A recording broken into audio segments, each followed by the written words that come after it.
గడపల్లకొచ్చారు గదరా government office వాళ్ళు అడిగి ఆరోగ్యమే తెలుసుకుండ్రు ఇంటికొచ్చి డాక్టర్లు శిథిలంగా ఉన్నోరు బాడి మారి అయ్యింది రావది గుడి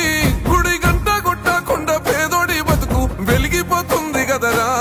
బతుకు మార్చింది జగనన్నరా ఏం తక్కువ చేసిండురా రాజన్న కొడుకు